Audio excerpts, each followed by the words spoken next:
He called me Mom once, and I pretended not to hear it. But the silence that followed has haunted me ever since. Hello, my name is Margaret Hale, though most people just call me Maggie. I turned 56 this past winter. A quiet one, cold even for Vermont. Up here, the snow doesn't fall so much as it arrives, heavy, slow, uninvited. It piles against the windows like time itself, settling in places you can't quite reach anymore. I live on the outskirts of a small town, the kind of place where everyone waves, but nobody asks too much. My house sits on a slope facing the frozen lake, its white stillness broken only by the sound of distant crows or the occasional snowplow groaning down the road. Before we move forward, tell me in the comments where you're watching from. I love knowing how far these stories travel, how many hearts they quietly touch. Because this one still lives inside me, like a heartbeat I can't quiet down. Well, I've lived alone for years, by choice, or so I used to tell people. But choices have a funny way of feeling less like freedom and more like surrender when the nights get too quiet. My sister, Caroline, lives just 10 minutes away in a newer house with too many windows and too little warmth. She's younger than me by 6 years, always has her hair done, and still wears lipstick even when she's just going to the grocery store. We've never been close, not in the way sisters in magazines or Christmas movies are. But there's love there, unspoken and unsteady, like a candle that keeps flickering but never quite goes out. Her son, my nephew, Liam, is 8, bright-eyed, curious, gentle. The kind of boy who notices when a bird hits a window and will sit beside it until it wakes up. Caroline had him late in life, after years of trying, as she used to whisper over coffee. I remember the day he was born. She called me from the hospital, voice trembling with joy and exhaustion. I drove all night to see him, wrapped in a tiny blue blanket, his hand no bigger than my thumb. I told her she'd been brave. She told me she'd been scared. We both were right. Over the years, I became Aunt Maggie, the one who baked cookies shaped like stars and let him stay up too late watching old nature documentaries. Caroline worked long hours, real estate, and often asked me to help. I didn't mind. The truth is, I loved it. Loved the noise, the company, the chance to feel needed again. You see, my own daughter, Emily, hasn't spoken to me in years. We'll get to that part later. For now, just know that there's a silence between us that no phone call has ever managed to fill. So when Liam came into my life, with his freckles and questions, and the way he laughed from his belly, something inside me woke up, something I buried long ago. Every Friday, he'd come to my house after school. We'd make hot chocolate, and he'd tell me about his week, the kids he liked, the ones who were mean, the art projects he was proud of. I listened the way mothers listen, not just to his words, but to his pauses, to the way his eyes moved when he wasn't sure what to say next. One evening, it was snowing hard, one of those storms that feel personal, like the sky is emptying its heart right over your roof. Caroline was running late, as usual. Liam and I were sitting by the fireplace, building a tower out of old playing cards. When he looked up at me and said it, soft and unthinking, "Mom, can you pass me the glue?" It was small, so small I almost convinced myself I'd imagined it. But he froze the moment the word left his lips. His little hands stopped moving. His eyes widened like he'd broken something that couldn't be fixed. I smiled, or tried to. "Sure, sweetheart," I said, handing him the glue, pretending I hadn't noticed. We didn't speak for a few seconds. The fire crackled. Outside, the wind howled against the windows like something alive. And then he whispered, "Sorry." "Nothing to be sorry for," I said, forcing my voice to stay calm. Everybody makes mistakes. But my throat burned, because deep down, I knew it hadn't been a mistake. When Carolyn arrived, she looked tired, her hair pulled back, makeup worn off. I told her Liam had already brushed his teeth and packed his bag. She thanked me distractedly, her eyes glassy, distant. I wanted to say something, to ask her if she was okay, if everything was all right at home. But I didn't. We've never been the kind of sisters who talk about the heavy things. When they left, I stood by the window and watched their car disappear into the snow. And for reasons I couldn't name, I started to cry. Not loud, not wild, just quiet tears, the kind that fall because your soul's been carrying something heavy for too long. That night, I sat by the fireplace long after the flames had died. The air still smelled of smoke and cinnamon. I kept hearing that one word over and over in my head. Mom. A word I hadn't been called in years. A word I wasn't sure I deserved anymore. And even though I told myself it was just a slip, a child's confusion, something inside me knew better. Because sometimes the truth doesn't announce itself. It slips out in small, tender moments. And that night, I felt something shift. Something deep and quiet, like the sound of ice breaking on the lake at the end of winter. But what I didn't know then was that Liam's mistake wasn't a mistake at all. The week after that night, I couldn't stop thinking about it.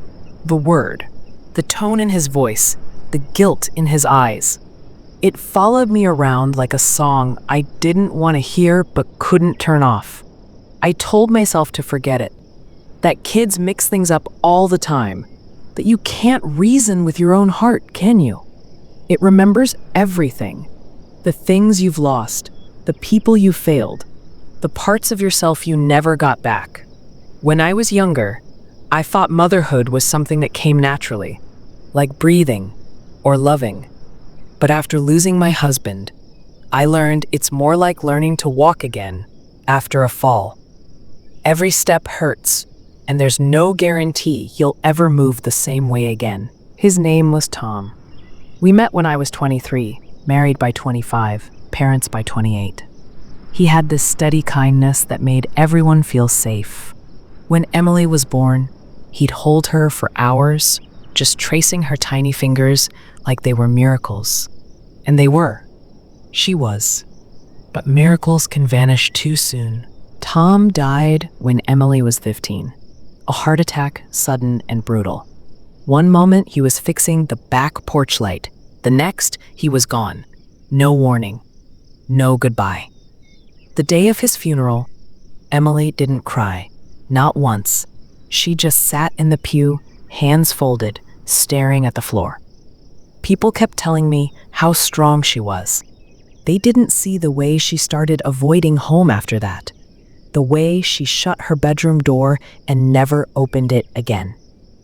I thought I was doing the right thing, working extra shifts at the hospital to pay bills, to distract myself from grief.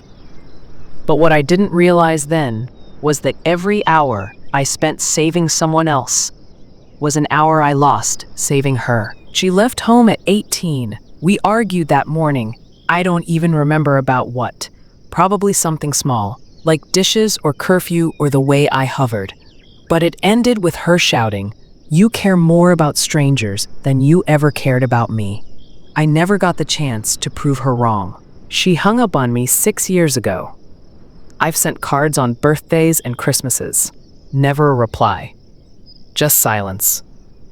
A silence that stretches through the years like winter. Long, cold, and merciless.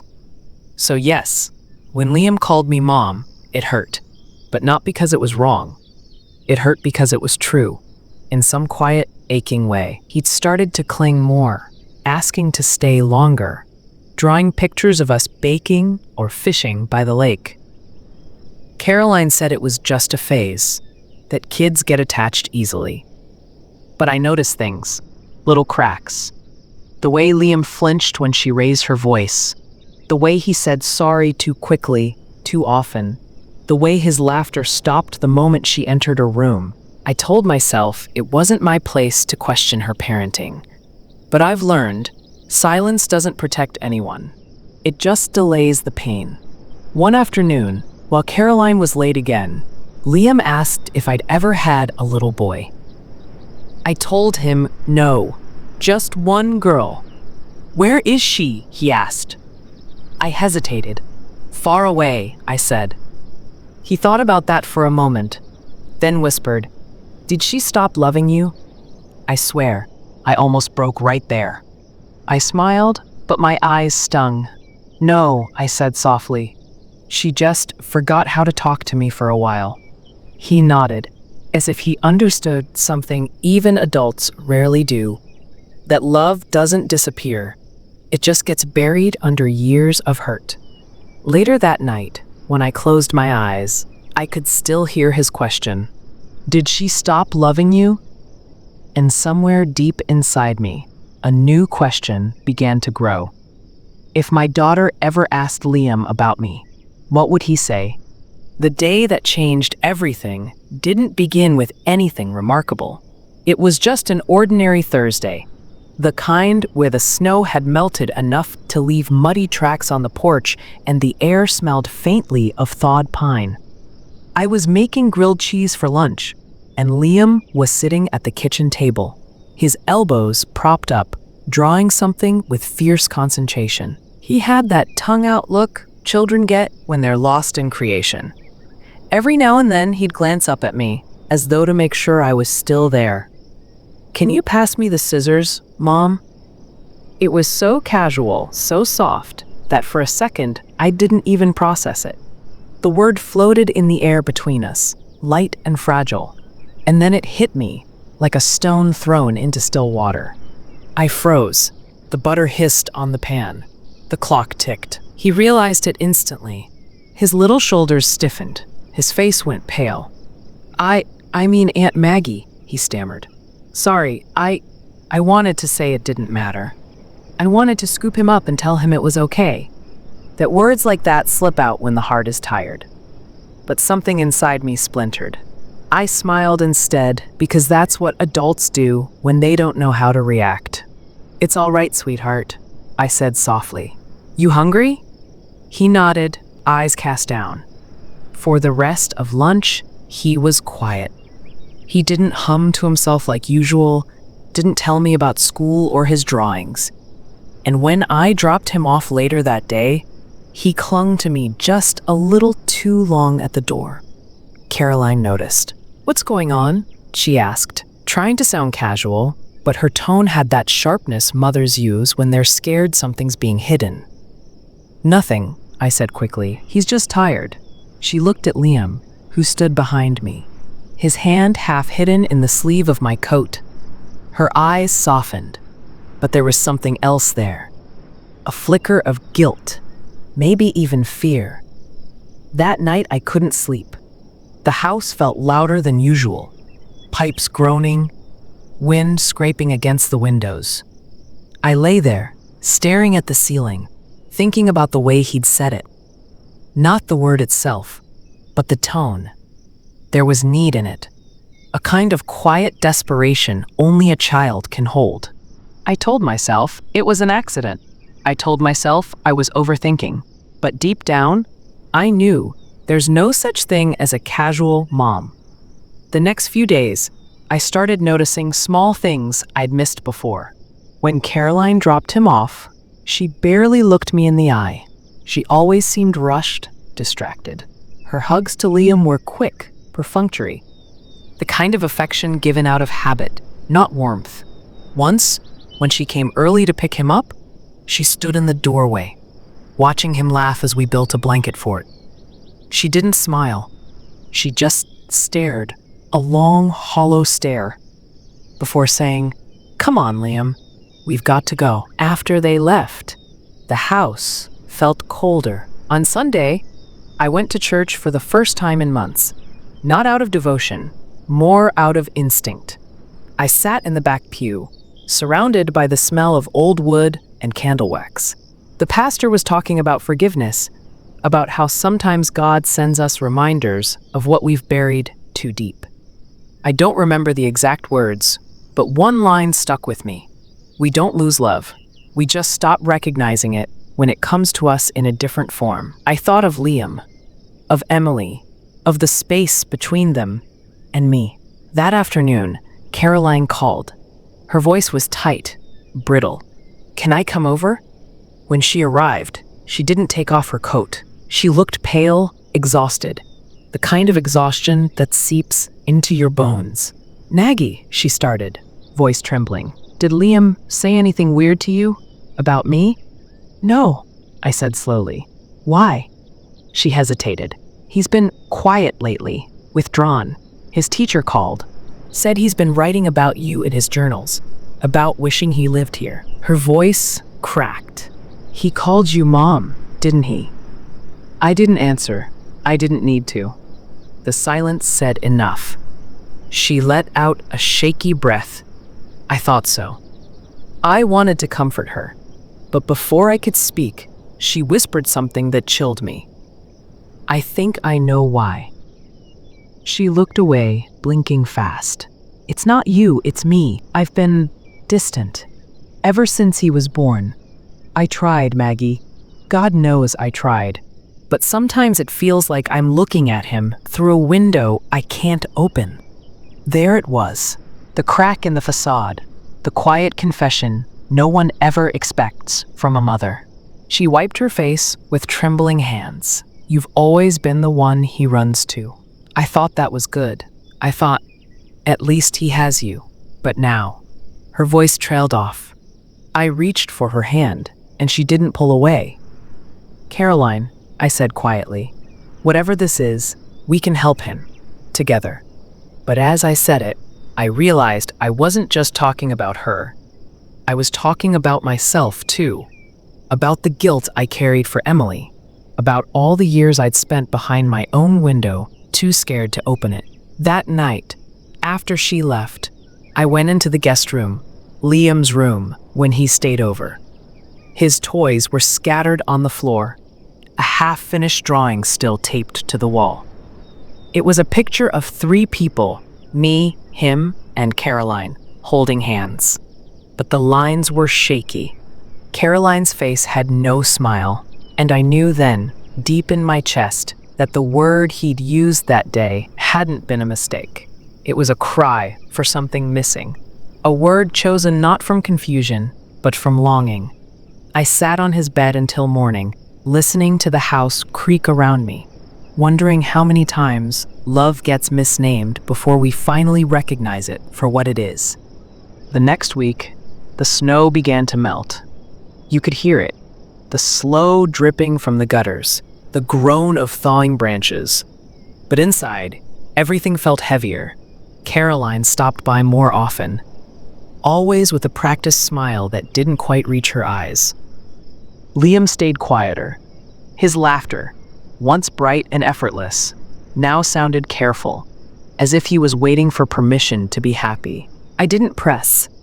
Sometimes silence says more than words ever could. One afternoon, Liam brought home a school project, a big, colorful poster titled "My Family." He was proud, bouncing into my kitchen with it rolled under his arm. "Want to see it, Maggie?" he asked, eyes glowing. "Of course," I said, drying my hands on a dish towel. He unrolled it on the table, smoothing out the creases, and there it was, 3 stick figures. Him in the middle, smiling. Me on one side, holding his hand, and Caroline on the other, standing slightly apart. My breath caught. He'd written "My Mom" under my figure. Before I could react, he looked up at me and whispered, "It's okay if I say that here, right?" I felt the air leave my lungs. I wanted to tell him yes and no and everything in between. But before I could answer, I saw movement in the doorway. Caroline. She'd arrived early. She was standing there, frozen, her eyes on the poster. For a long moment, none of us spoke. The only sound was the hum of the refrigerator and the faint ticking of the wall clock. And she turned, walked back out the door, and drove away. That night, I found her parked a few streets down, sitting in her car with the engine off, hands gripping the steering wheel. Her eyes were red, but dry. The kind of dry that hurts worse than tears. I climbed in beside her. The car smelled like coffee and old perfume. "I didn't mean for him to," I began. She shook her head. "It's not your fault. None of this is." Her voice cracked. "I've been failing him, Maggie, for years. I thought it would get better. After the depression, after therapy, after time. But it's like I'm watching his life from behind glass." She looked at me then, her face raw and unguarded. "He loves you because you showed up when I couldn't." I swallowed hard. "Caroline, love doesn't run out. You can still—" She interrupted, her voice trembling. "Do you remember after I had him? How I didn't get out of bed for weeks? How you came over, fed him, changed him?" I nodded. She laughed, but it wasn't joy. It was grief. "I used to lie there, listening to you talk to him. You had this way of calming him down that I couldn't. I'd hear him coo, and I'd feel jealous of my own sister." Her confession hung between us like frost. She turned toward me. "When he called you Mom, it hurt, but not because I was angry. It hurt because I understood why." I reached for her hand. It was cold. "You're his mother," I said. "That hasn't changed." Her eyes filled then, finally letting go. "I don't know how to be anymore," she whispered. And there it was, the truth. Not anger, not resentment, just exhaustion. The kind that comes from carrying guilt too long. We sat there until the car windows fogged. Neither of us spoke for a while. Then she whispered, "Can you help me?" 3 words that broke through years of distance. I nodded. "We'll figure it out. Together." That night, when I got home, I stood in Liam's room again. The poster still lay on the table. I didn't correct it. I didn't cross out the word. Because maybe, for now, it didn't need correcting. Maybe that word wasn't a betrayal, but a bridge. A fragile, hopeful bridge between a woman who'd lost her way and another who'd lost her chance. And for the first time in years, I felt something close to peace. Because sometimes, love doesn't ask you to be perfect. It just asks you to stay. The days that followed were quiet, but charged with something I hadn't felt in a long time. Purpose. Caroline and I began small, tiny, careful steps that felt monumental. I helped her plan meals for Liam. She let me organize his room so it felt cozy, safe, like a place a child should want to come home to. For the first time in years, Caroline didn't flinch when I offered advice, when I suggested bedtime routines, when I told her that listening sometimes mattered more than correcting. She simply nodded, and slowly she started to show up, not perfectly, but present. Liam noticed immediately. He ran to greet her one evening, a little hesitant, and she bent down, putting her hands on his shoulders. "I'm here," she said softly. And he didn't hesitate. He wrapped his arms around her neck. For a moment, I felt invisible, watching from the doorway. And then something remarkable happened. I realized I wasn't invisible. I was part of this healing. I was the bridge, yes, but bridges aren't permanent fixtures. They exist to connect, to allow passage, to guide people toward one another. And now, I was watching that happen. We began sharing responsibilities. Caroline picked him up after school sometimes. I watched him for a few hours on others. We started having dinner together more often. Casual meals where we laughed over minor mishaps, spilled milk, mismatched socks, burnt toast. It wasn't perfect, not by a long shot, but it was real. One night, Liam sat on the floor next to me, leaning against my legs, tracing the grain of the wooden floorboards. He looked up at me and whispered, "I like when you read to me." I smiled softly. "I like it too, Liam." Then, with the kind of seriousness only a child can muster, he said, "You're like my second mom." My chest tightened. That word again, mom. But this time, it didn't sting. It was tender, honest, a recognition of care, not a replacement. I kissed his forehead, and he snuggled closer. Through these moments, I started writing letters to Emily. At first, just one a week. Small notes about life, memories, the snow, the smell of the fireplace. Things she might remember, or things she might need to know. I didn't send them yet. They were practice, a way to sort through my own grief and regret. Each word I wrote reminded me that motherhood isn't about perfection. It's about showing up. Every day, in whatever way you can. Caroline and I had conversations too, difficult ones, where she admitted to postpartum depression she'd never spoken about. She told me about nights when she couldn't bear to look at Liam, about the shame that gnawed at her, about the guilt that kept her awake. I didn't offer platitudes. I didn't tell her to snap out of it or apologize. I just listened, holding her hand when the words ran out, when the silence became too loud. Liam thrived in that space. He began to relax, began to laugh without hesitation. I watched him play with his toys, tell me about his dreams, and sometimes I caught him looking at Caroline, as if testing the waters, as if learning that love could be patient, persistent, forgiving. One afternoon, we all went sledding in the backyard. Caroline hesitated at the top of the hill, unsure. I nudged her gently. "You've got this," I said, and she did. She pushed Liam down the hill, his laughter ringing out, pure and bright. For the first time, I saw Caroline's shoulders loosen. She was allowing herself to be part of this, to be present, to be a mother again. That night, Liam fell asleep with his head on my chest, and I thought about the road we'd traveled, about the mistakes we'd made, about the silences that had stretched too long. And I realized, love isn't about erasing the past. It's about showing up in spite of it, about giving someone a second chance, even when the first one didn't go as planned. And in that moment, I felt something shift inside me. The grief I carried for Emily, the guilt, the loneliness, they didn't vanish, but they softened. They became part of a larger tapestry, one where love could exist in many forms, many shapes. I whispered to Liam, "You're going to be okay, you know. We're all going to be okay." And for the first time in years, I believed it. It wasn't supposed to happen.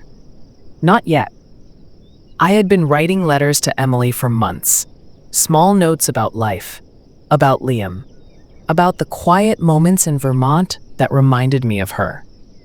I folded them carefully, placed them in envelopes, and tucked them away.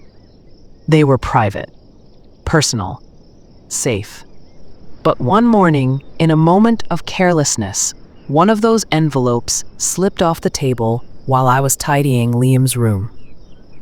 I didn't realize it until the mail carrier rang the bell later that day.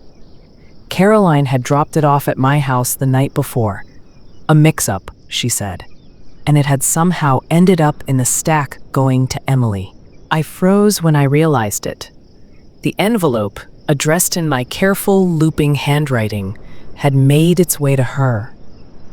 I could feel my heart pounding, each beat like a drum echoing in my chest. For days, I didn't hear from her. I barely slept. Every sound outside my window, every knock at the door, made me jump. I questioned everything. Had I been too honest? Too raw? Was I opening wounds that had healed just enough to keep from bleeding again? And then, one evening, the phone rang. Her voice, soft, tentative, familiar but distant. "Maggie?" she whispered. "I'm glad you wrote it," she said. "I didn't know. I forgot. I forgot how much I missed this. Missed you." And just like that, the walls between us began to crumble. I swallowed hard. "Emily?" There was a pause and then a small, fragile laugh, the kind that's both surprised and relieved. "I read your letter." I could feel tears rising, even though I tried to hold them back. "And?" I asked, my voice trembling. We talked for hours that night, slowly, cautiously, like two people walking through a fog that had lingered for years. She told me about her life, her fears, the moments she'd shut me out because she didn't know how to be honest with her pain.